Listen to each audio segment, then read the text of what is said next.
و هەروەها لەگەڵ ڕێکخراوی لاوانی سۆسیال دیموکراتی کورد ئێمەش لە پرۆژەی تۆڕی کەلەپوری کولتوری سەر بە گروپی توێژینەوەی کەلەپوری کولتوری دیجیتاڵی لە سنتەری توێژینەوەی زانکۆی پۆلیتەکنیکی سلێمانی ئەزانم ناوەکەمان زۆر دوور و درێژ زۆر خۆشحاڵین بۆ ئامادەبوونتان لە بۆ ئەم چالاکیە مێژوویە کولتوریە سەرەتا حەز ئەەکەم پێش دەستپێکی خۆناسانی هەریکێک لە هاوبەشەکانی ئەم چالاکیە داوا لە بەڕێز سەرۆکی زانکۆمان کە بەڕێزیان پێشتری شەر لێرە بە سوپاسەوە ئامادە بوو لە مەراسیمی کردنەوەی هۆڵەکانی پرۆژەکەمان و گروپی کەلەپوری کولتوری دیجیتال و زانکۆی پۆلیتەکنیکی سلێمانی لە بینەی سەرایە فەرمێ وتارێکمان پێشکەشکە.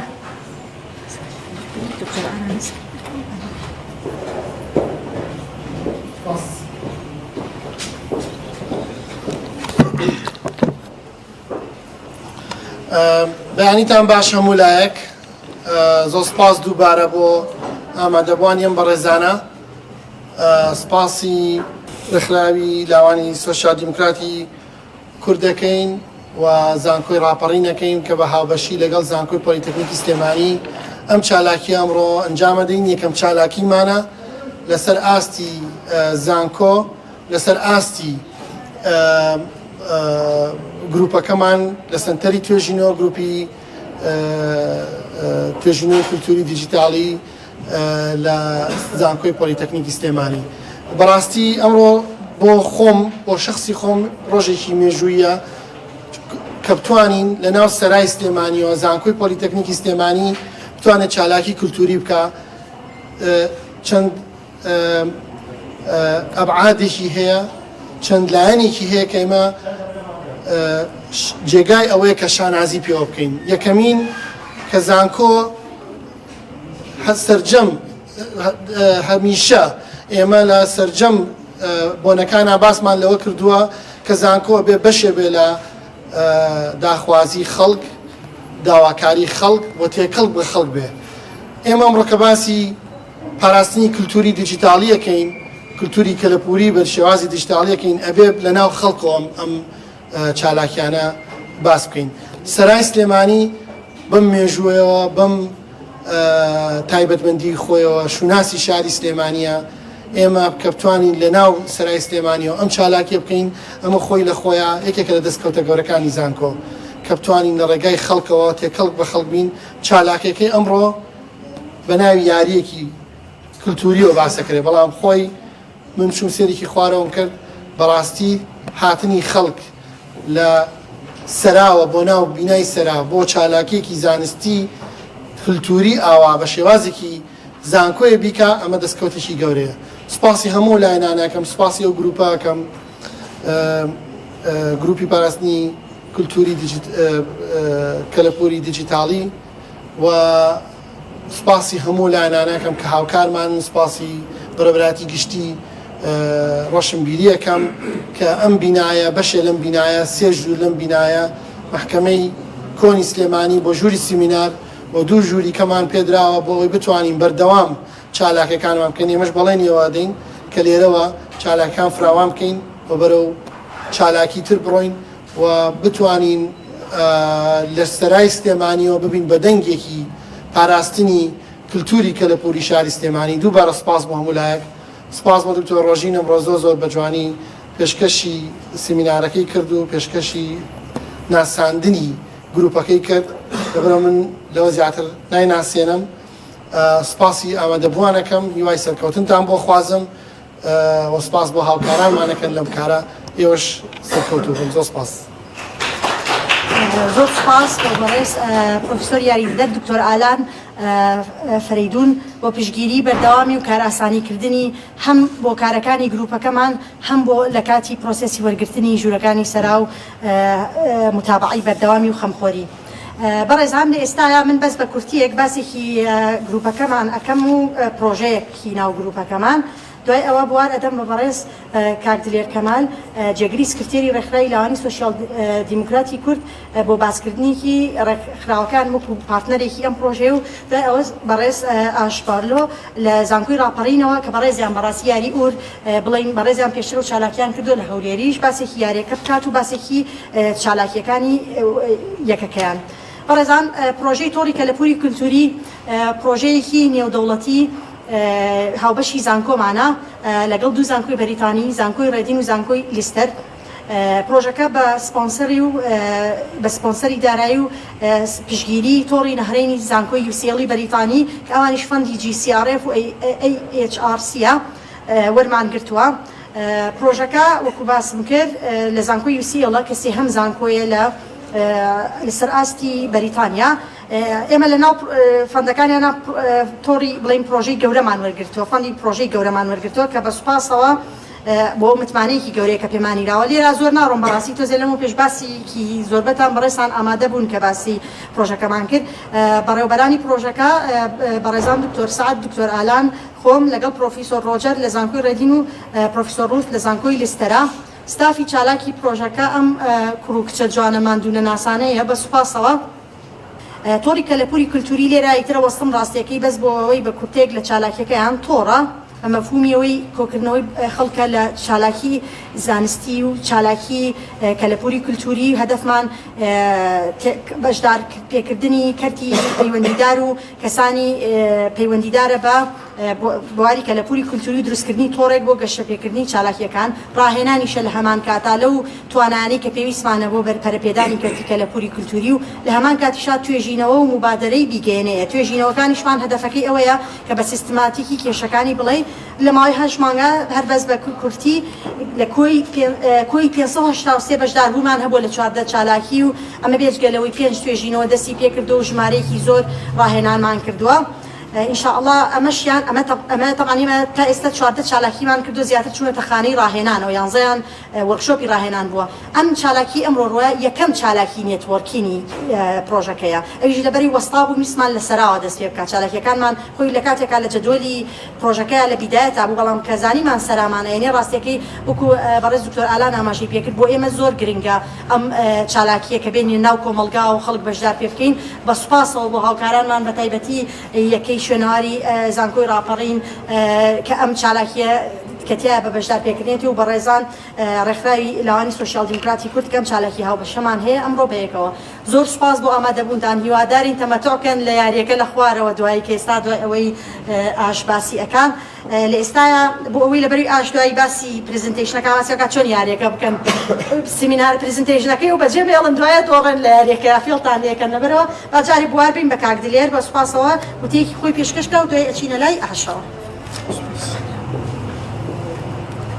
سپاس دکتۆرە ڕۆژی دەستی خۆش بە شتەکانی زۆر باش ڕوون کردەوە سپاس بە ڕێزان بۆ ئێوە کە ئامادە بوون بەینتان باش سپاس بۆ دکتۆر ئالان سەرۆکی زانکۆی پۆلیتەکنیکی سلێمانی سپاس بۆ بەڕێزان لە یەکەی کەلەپوری زانکۆی ڕاپەڕین ئێمە وەکو ڕێکخراوی لاوانی سۆشیال دیموکراتی کورد کە ڕێکخراومان بەم ستافە نوێی کە ئێستا کار دەکەین و بەشدارین لە چالاکی ئەم ڕۆژمان لە ساڵی 2015 ڕێکخراومان دەستی کردووە بەکار ڕێکخراوی لاوانی سۆشیال دیموکراتی کورد لە ناو لە دەروی وڵات کاری خۆی کردووە و چەندین چالاکی گرنگ و هاوبەشمان هەبووە ڕاستە لاوانی سۆشیال دیموکراتی کوردین بەڵام چالاکیەکانمان لە بواری مرۆیی و لە بواری زانستی و لە بواری کاری پیشەیشدا ئێمە توانیمانە ڕۆڵمان هەبێت و لە هەریەک لە وڵاتانی هۆڵندا و لە ئەڵمانیا و لە ڕۆژاوای کوردستان و لە ڕۆژهەڵاتی کوردستانیش و بەدەر لە هەرێمی کوردستان و شارە جیاوازەکان چالاکیمان هەبووە ستافێکی باشمان لەگەڵایەکە بە ناوی ستافی یەکبەیەکی ستافی ڕێکخراو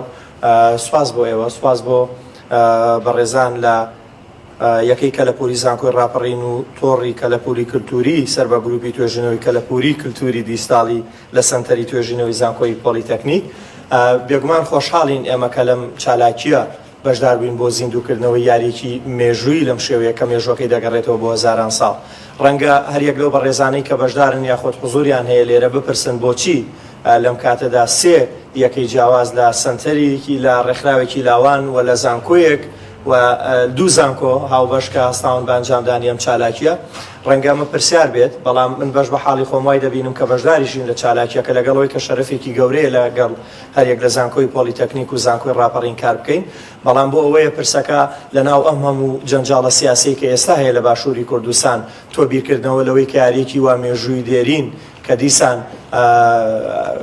ئەم گرنگیە بگەڕێتەوە بۆ شاری سلێمانی و لە ناو بینای سەرای سلێمانی کە وەک دکتۆر ئالانیش ئاماژەی پێدا مێژوویەکی دیار و مێژوویەکی پرشنگداری هەیە لێرەم چالاکی ئەنجام بین ئەمە کۆمان دەکاتەوە لە ڕووی ئاسینەتەوەکان لە ڕووی تێڕوانی نەجیاوازەکان لە ڕووی چین و توێژە جیاوازەکان بۆ بەسەربردنی کاتێکی خۆش و لە هەمان کاتە ئاشنابوون بەو یارە مێژوویە کە لە هەمان کاتە لە ڕووی فکری و لە ڕووی هزریشەوە گرنگی و تایبەتمەندی خۆی هەیە دووبارە خۆشحاڵین و سوپاس بۆ هەموو لایەک بۆ هیوایی کە بتوانین بۆ چالاکی تر و کاری هاوبەشی پێکەوەی بەیەکەوە بین و هەردەم پشتیوان و هاوکاری یەک بین ڕاستی ئەمە بەکارێکی جوان و بەکارێکی بەنرخەی بینین و ئامادەبوون و حزوری ئێوەش لێرە لەم ساتەیە هەتا ئەو کاتێک کە سعات سەیاریەکە پرۆژەکە تەواو دەبێت کۆتایی پێدەێنرێت چوار دکتۆرە ڕۆژینە لە کاتەکەی چوار بەڵێ سێ بوو بەڵام کاتەکە گۆڕاو بۆ چوار بێگومان ئەمەش دیسان جێگەی خۆشحاڵیەوە هەمووتان سەربەرز بن دووبارە خۆشحاڵین سواز بۆ یەک بە یەکتان دەستان خۆش بێت بەیانیتان باش بۆ وەرە بەس کوردیگرن ینی باش نییە so I would like to ask Shalal if he could come up and translate for me. Thank you for joining us. It's a pleasure to have you here. I want to say a special thank you to the digital culture groups at Sulaimani Polytechnic University for all of their help, everything. So thank you very much.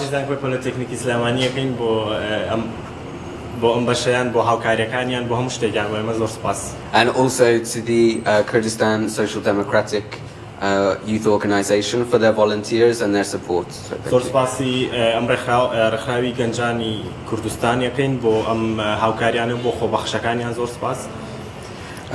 So I would like to start by introducing the project from Rapperin University. Our project aims to bring history and culture away from conferences, away from archaeology textbooks, to the people, to the public.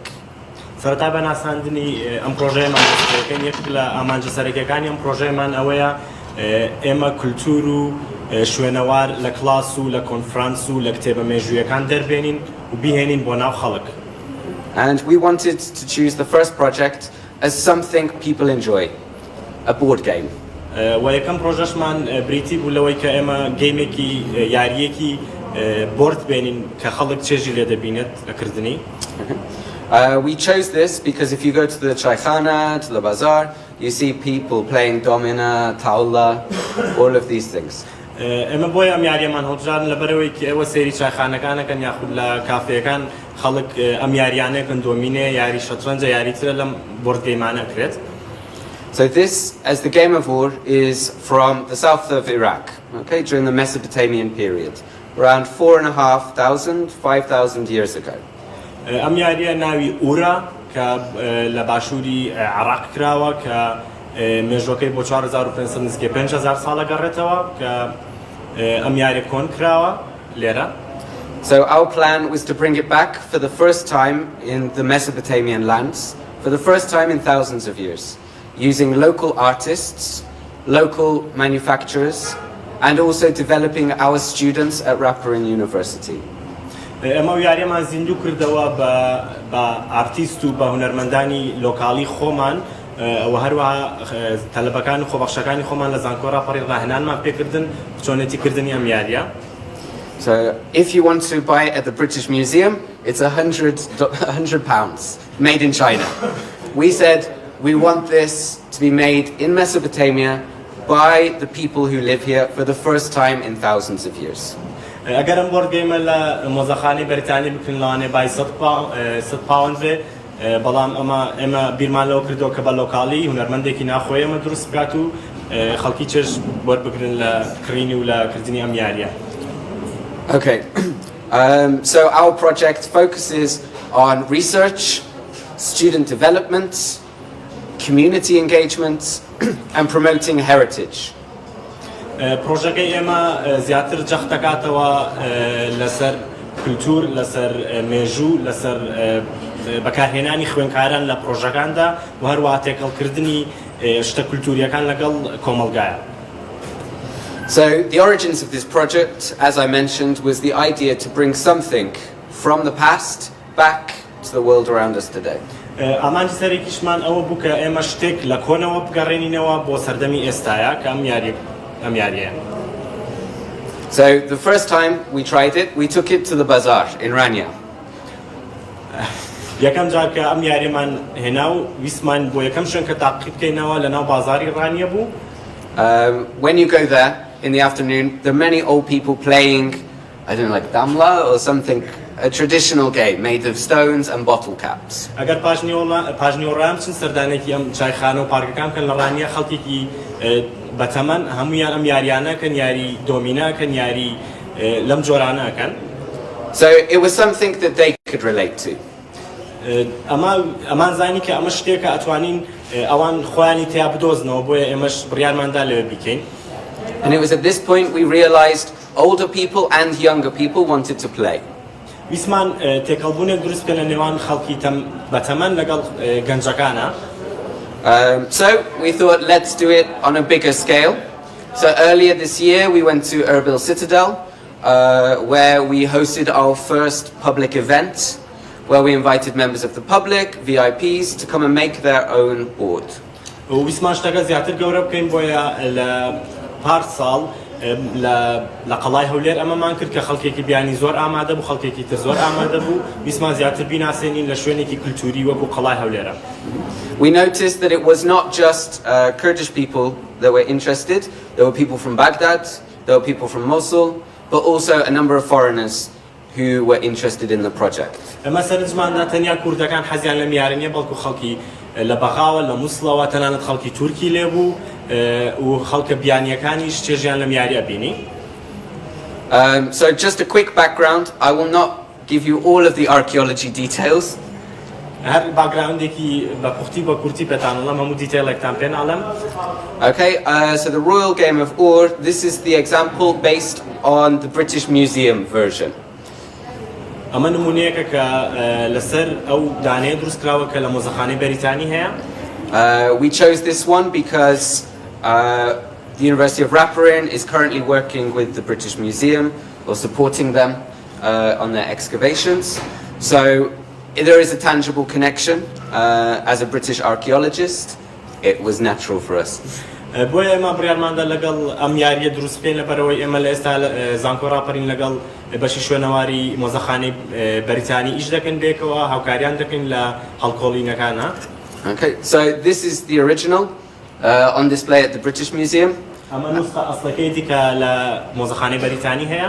And this is our version. So you can go downstairs and learn about it. Our volunteers are trained to teach you about the history and also how to play, and if you want, how to make it yourself.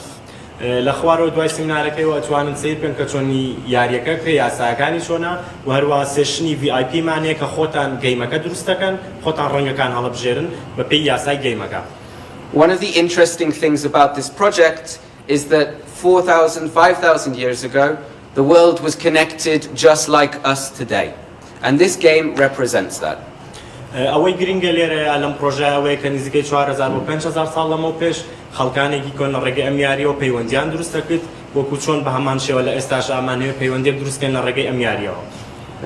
For example, as you can see here, the blue colours are from a precious stone from Afghanistan.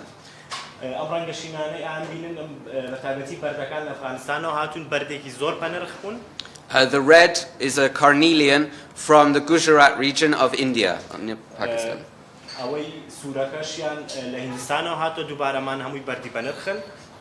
And the small areas of black are bitumen from what would be Mesopotamia.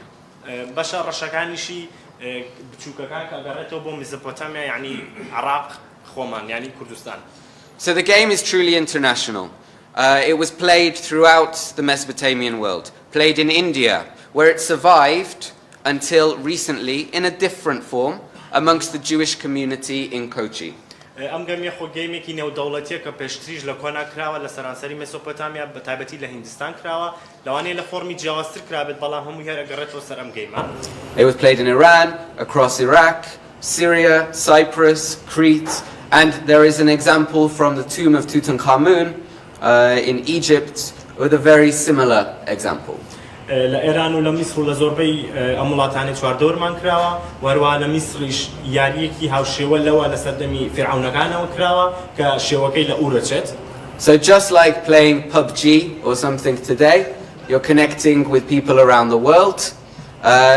The same was happening back then. هەر وەکو چۆن یاری پەبجیەکەی لەگەڵ کەسێکی لەوانەیە دەرەوەی ئێرە پەیوەندیەک دروست بێ لەگەڵیان ئێمەش لە ڕێگەی ئەم یاریەوەمانەوێت ئەم پەیوەندیە دروست بکەین. It was a game that was used by all classes of people. We recently went to the British Museum and they showed us this example from a lamassu from Khorsabad, unfortunately destroyed during the Daesh occupation. ئەمە یاریک بۆ لەکۆنەکە لەلایەن هەموو ڕیزێکی خەڵکەوە یعنی لە هەموو تەبەقەیەکە خەڵک ئەم یاری کردووە کە ئەمە لە مۆزەخانەی بەریتانی وەکو ئەگزامپڵ پێشانێنراوین کە شوێنێکی زۆر کۆنەکە بەداخۆ لەلایەن داعشەوە وێران کراوە ئێستا لەوێش ئەم یاریە کراوە. So these lamassu stood at the gates of the palace, and you can imagine there is a guard, he's bored one day, and he draws on the lamassu with his friend. He's guarding the king, but he's bored. ئەوانەی کە یعنی پاسەوانانی پەرزگاکان بە تایبەتی کاتێک کە بێتاقەت بوون بۆردێکیان دروست کردووە خۆیان ئەم یاریان کردووە. So again, it's something for all something for all classes. خەڵکی کۆن زیاتر بەکاری هێناوە. This is Dr. Finkel from the British Museum. He translated the rules directly from ancient Babylonian into English. So we can teach that to you guys today into Kurdish. ئەم دکتۆرە بەڕێزە لە بەشی شوێنەوەریزان مۆزەخانەی بەریتانیا کە یاساکانی کردووە بە ئینگلیزی هەموو یاساکانی ئەم گەیمە کردووە بە ئینگلیزی کە ئێمە ئەم ڕۆتوانی سوودیان لێ ببینین. So I just want to mention a couple of things and ask you a couple of questions. So here we have something like the eyes. There is this motif for the eyes. Why do you think the eye is important? لێرە لەم بۆردەیە چوارگۆشەیەکمانەیە کە چاوی لەسەرە بەڕای ئێوە بۆچی ئەم چاوە گرنگە کە لەم یاریەیە بەکار هاتووە یعنی چاو سمبۆلی چییە بەڕای ئێوە؟ Jealousy? Well, when we think about different cultures, for example, in the Mediterranean, they have nazar. In Turkish, چاوەزار. Çavazar. یعنی کولتوری تورکیا بە تایبەتی چاو بۆ چاوەزار زیاتر بەکار هاتووە خۆت لای خۆشمان هەیە. بەڵێ بەڵێ. Yeah. Kind of. The protection. Yeah. You may think, for example, some people believe in Illuminati. The eye is also a figure there. لەوانەیە چاوەکان سمبۆلێکی ئیلومیناتی بوون کە ئەوانە نازانم ئێستا خەڵک زۆر باسەکەن. ڕینەسەنزەیچەکان بەڵێ. Yeah. And then even in Kurdish you say like Serçal. Okay? So the figure, the motif of it's finished. Serçal. We'll go with that one. So again, the eye is a feature that comes up again and again and again. If we look at the flowers, I can see a few of the ladies I've seen downstairs, yourself here, the flowers. It's a motif that started 5,000 years ago and continues today. هەروەها گوڵێکی تیا بەکار هاتووە کە ئەم گوڵە ئێستا لەوانەیە لە زۆربەی جلوبەرگەکانی پیاوان ئافرەتانم هەبێت کە مۆتیڤێک بۆ لەو کاتەوە بەکارهاتووە هەتاکو ئێستا شەر بەکاردێت. And even the simple geometric designs. We can see, for example, on this gentleman's tie, this gentleman's shirt. So the origins of our design today were still part of this board game. وهروها هندك يعني وكو بلاين لايني جيومتريكي تدايا ك لواني لا كراسكان معنا هبه وكل بوي باخين برزاها هي يعني اما استمانه گونجاند نبكين لشوازي ام كونو هتاكو استاش لرقي او ارتيسي خومان ارتيس لوكالي خومان كدرستي كردوتوا. There are a number of other examples from the Penn Museum in the USA and also in Baghdad, featuring animals, powerful animals. هروها example تريشه لموزخانه بين امريكا وهروها لبغداد كلواني لجيات امانه سيمبولانه سيمبولي اجلي بهزيان دانابت. And these animals are still the ones we associate with power and strength, just like the ancient world. اوانا اهر ام اجلانن که ام استاج وکو اجلی بهزان بینین یعنی کانکشنی بهزی لە کۆنەوە هەتاکو ئێستا هیچ شتێک نەگۆڕاوە هەروەک خۆیەتی. So it had an element of mysticism and gambling. We're not teaching you how to gamble today. و هەروە ئەم یاریە بۆ شتێک تریش بەکار هاتووە کوردەکەوت gambling وەکو قومارکردن بەکار هاتووە لەسەر پارە یا لەسەر شتێکی تر کردویانە بەڵام ئێمە فێری ئەوتان ناکەین خەمیەوە مەخۆن. So in that culture they would gamble for bread, for beer, for different things. Yeah. لەو کاتیا قومار کراوە لەوانەیە لەسەر خواردن لەسەر خواردنەوە لەسەر عرس کرابێت.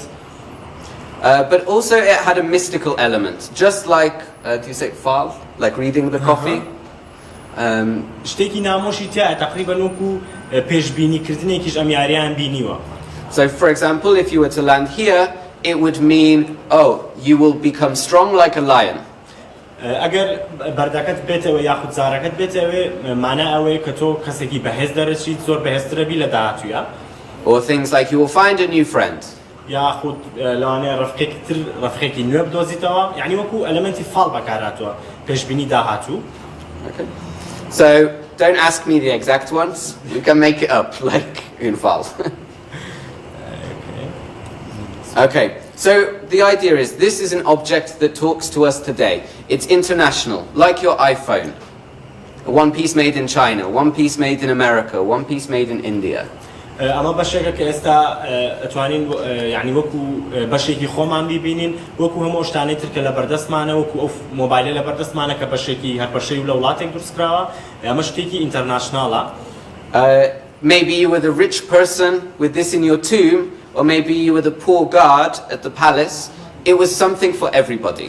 ئەمە شتێک بۆ هەموو کەسێک بۆ لەوانەیە بۆ خاوەندەکانی کۆنگەڕا بێتەوە یا بۆ کەسێکی دەوڵەمەند یاخود بۆ کەسێکی فەقیریش کە سوێتە یاری بکات.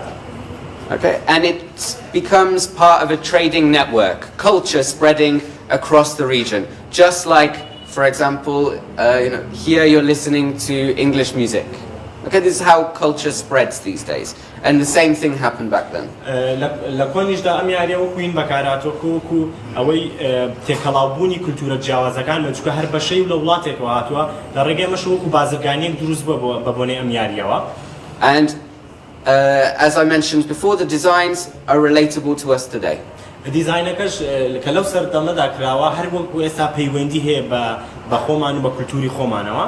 But there's another element. Board games bring people together, unless it's Monopoly, which can cause problems. ئەم بۆرد گەیمە یەکێک لە خاڵە بەهێزەکانیشی ئەوەی خەڵک کۆ کاتەوە لەوانەیە خەڵکی باگراوندی جیاواز کۆ بکاتەوە بێکەوە. So it brings people together. It's something that we enjoy to do in our free time. So it is still relevant 5,000 years ago. شتێکە کە خەڵک کۆ کاتەوە لە باگراوندە جیاوازەکان کە ئەتوانن لە کاتە بەتاڵەکانمان بکەن شتێکە کە لە 5,000 ساڵەوە تاکو ئێستاش هەمان کاریگەری هەیە.